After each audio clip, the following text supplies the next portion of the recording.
So Thor, The Dark World, does it reignite my hope for the Marvel Cinematic Universe after my decidedly negative reaction to Iron Man 3? Well, stick around and find out.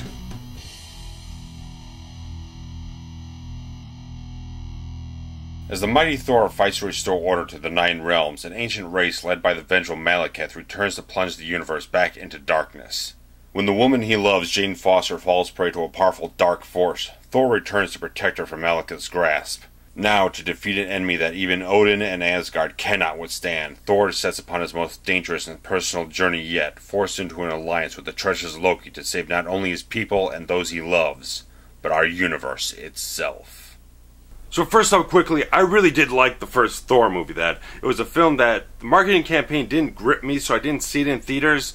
But after I saw Captain America and saw there were a couple of threads in there towards Thor, I definitely checked it out, and I really loved the film. I thought there was a lot of spectacular, great things in it. And going into the sequel, I was a little uncertain, especially after how negative I took in Iron Man 3. Ultimately, Thor: The Dark World, I think, is a very good film. First off, director Alan Taylor. A lot of people know him from his work on Game of Thrones, and that visual style really shows through on this thing. That Branagh's film was a lot more majestic, a lot more colorful, vibrant type of stuff. Taylor's direction, his visual style here, a lot more grit, a lot more grounded, a little more desaturated, but it has enough of a breadth and depth and quality to it that it really shines through. It's a little bit more evocative of sort of like a Lord of the Rings type of film that's a little more grounded grit and everything into a fantastical setting that does work fantastically with everything that they have going on in this film. It really brings a real sense of weight to everything, but the great thing is that they still maintain that humor, that charm, that charisma, that chemistry between everyone. It still flows through. It's very much, it's a perfect flow through from the first film. Everything feels very even on the tone, very comparable to the tone of the first film. It's just that visual style changes a little bit to get a little bit more of a darker mood to the film, because it is the dark world. You're dealing with darker forces who are trying to enslave the entire universe in a massive blanket darkness, so the film plays it to that extent. But Alan Taylor's direction, I think, is really solid. I think this is one of his first feature films, if not his directorial debut for a feature film. Really solid job directing this thing. Like I said, cinematography is absolutely fantastic. He shoots this film, has this film shot very beautifully, very majestically. It has a bit of a comparable style to Kenneth Branagh's first film, but thankfully no Dutch angles. Everything else I liked about the first Thor movie, but those incessant Dutch angles, I understood what Branagh was going for. It was too much. Let's leave it at that. But here it's very well shot. And the special effects, the visual effects, are absolutely spectacular. They look fantastic. There's such a seamless quality and a realistic grit and texture to everything that it does flow through. Nothing feels a little cheap or cheesy. There are definitely a lot of green screen going on here and there, which is a little obvious in certain times, but it doesn't take away from the film very much at all, period. Chris Hemsworth, definitely. I love Chris Hemsworth now. I saw him in Thor. I thought he did a fantastic, spectacular job. Spectacular is the word of the day for me, apparently. He did a really fantastic job in this role, giving it that breath of majesty and warrior, noble, heroic, honorable sense, but also a charm, a grounded sensibility that it feels like you can really relate to this guy. He has a lot of heart, a lot of soul, a lot of charm to him. Really fantastic. I think Chris Hemsworth, I keep saying it over and over again, I think has a massive career ahead of him. He's got such great talent. He has such great screen presence. He still does a great job in this film, but unlike the first film, well, I really had Thor going through a very strong, very distinct arc with his character. That he starts at one place, goes through a journey, ends up in a different place at the end of the film. There's not so much of that here. There's not really any kind of arc. There's a little minor, subtle things, but it doesn't constitute an overarching story element of the film, which isn't too bad, but still, it feels like the film is lacking a little bit of something. The film, I had a few problems that I had with the film is that it does seem to take quite a while for the actual plot to jump into gear. That they're laying out a lot of groundwork in the film, a lot of exposition, which I felt was a little redundant. They go through a lot of things 2 or 3 times. But you have the opening sequence where Odin, who is narrating basically the backstory of the film, the Dark Elves and Malekith and all that kind of stuff with the ether and all this stuff. He's giving me that backstory then.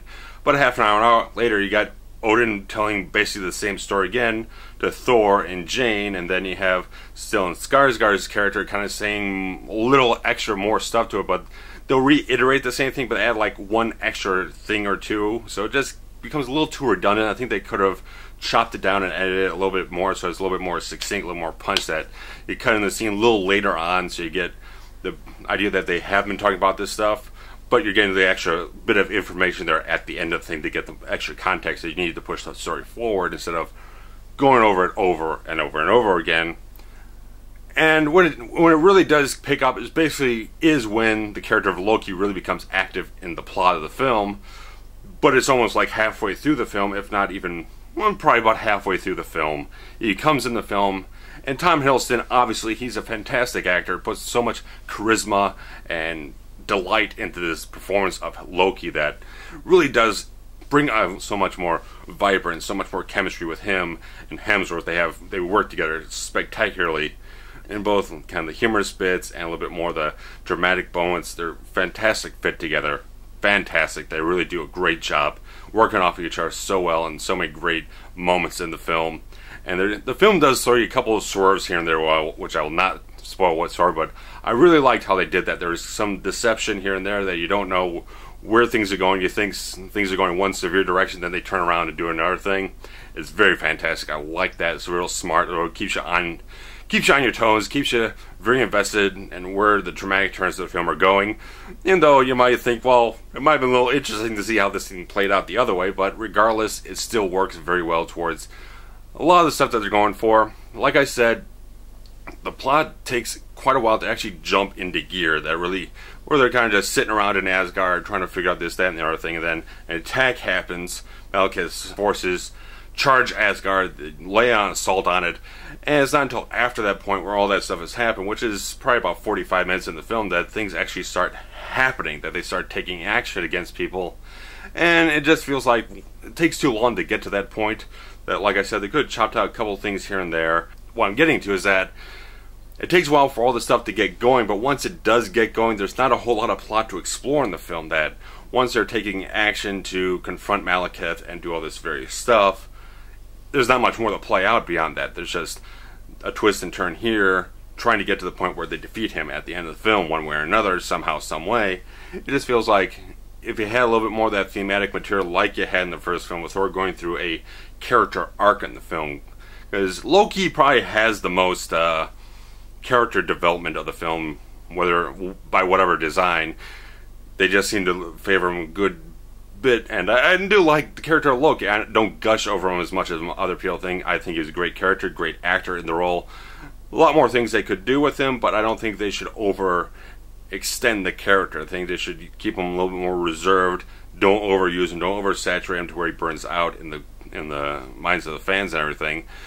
But it's a Thor movie. It's supposed to have a little bit more going on with Thor, and there's not too much. There's little things here and there about him trying to ascend to the throne of Asgard, a couple other things, but it's not really explored that much in the film. It kind of like bookends the film, but it doesn't really get explored in the path of the plot in the movie. And I love Natalie Portman. I think she's a beautiful, beautiful woman. She just enraptures my attention because she is such a gorgeous woman, and she does a fantastic job. I think she is one of the best actresses working today. Star Wars aside, because I don't think anyone could have salvaged that kind of shit, she is one of the best actresses around, period. She does a fantastic job in every other thing she does, from Leon all the way up to Black Swan, all this kind of stuff in between. Wonderful actress. I think she does a wonderful job here. I think her and Hemsworth have a nice, subtle, romantic chemistry that I think works very nicely. I think Natalie Portman and Chris Hemsworth do a great job in this film, and their romantic relationship is a bit of a backdrop in the whole film. It's really kind of momentum for Thor to go through this whole journey that he goes through with Malekith and the ether and all this great stuff. But Christopher Eccleston's role of Malekith, not quite as good as it possibly could have been, because the guy is a fantastic actor. Everyone here seems to be a really solid, excellent actor.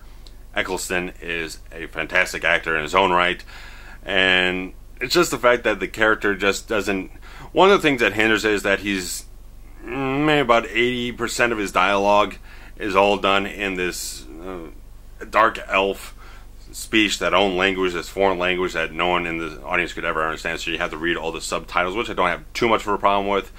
But you kind of lose something between the performance and subtitles, that you don't get quite as much of an impact in that way as you could have. And the character isn't too well developed to really have a distinct individuality about him to really kind of break through and everything, because even in the first film, it really was Loki who was the main villain of the film, kind of subversively and everything.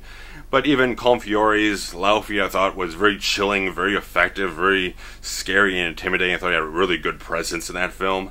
Malekith, not so much, but I think Eccleston probably did about as much as he could, but it's still not as good of a villain as we possibly could have had in this film to really kind of propel it a little bit more. I mean, a lot of things with superhero films, it really kind of hinders on how good the damn villain is. That the threat is big enough and the villain sells it well enough, that he's a big enough, strong enough character, it'll really propel the film towards another level, because there's a lot more of a more than just a actual perceived threat. Is a threat of personality, that I would call it. That you see this guy, what he is capable of, you see a lot more depth in the character. It really does tend to translate to the screen. Sort of like, for a thing comes to mind, Frank Langella's Skeletor in Masters of the Universe, that if you had a shit actor in the role, it wouldn't sell anything. But since you had Frank Langella doing such an awesome, remarkable performance in that film, it's like his Skeletor is probably my favorite cinematic villain of all time. And it propels the whole film to a whole nother level, that he sells it so well as Skeletor that it becomes such an amazing, riveting performance that it really sells a whole lot of the threat in the film. Moving on from that, action sequences are really solid in the film. There's a lot of good stuff in it. I like Thor's entrance into the film is really fun, and like I said, there's an element of fun in the film, definitely. And the action sequences are pretty good. Nothing that will really stick in your mind too much, but there's a lot of fun stuff here and there. They do a lot of clever things in various action sequences, especially in the climax of the film, where all these worlds are converging and people are slipping in and out of one world to the next. It does a really fantastic, fun, clever job with all that kind of stuff.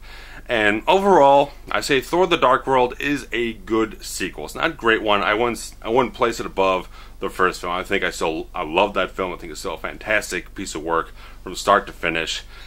Thor: The Dark World, I would definitely recommend it. Like I said, I think it's not as good as the first film, but I think it's still a very strong, very enjoyable, entertaining type of film that you can have a lot of fun with. I think it's definitely worth your time. I do like it a hell of a lot more than Iron Man 3. I had a lot of scathing, negative things to say about that thing. Not wholly. I thought there were a few things there that had some merit, some good things here and there, but overall it really left me with a very negative, angered impression. This film leaves me much more amicable, a much more appreciable one. I like it a lot. I would definitely get it on DVD when it comes out. I would very much support this film.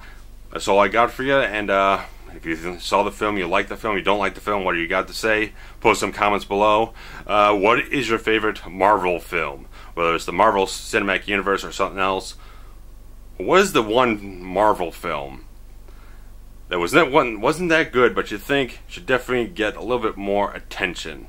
Such as the Dolph Lundgren Punisher movie. I thought that was a film that gets crapped on a little too much. I think it's not as bad as people perceive it to be. Do you think there's a Marvel film out there that has a worse reputation than it deserves? Post some comments below, and I'll get back to you in due time.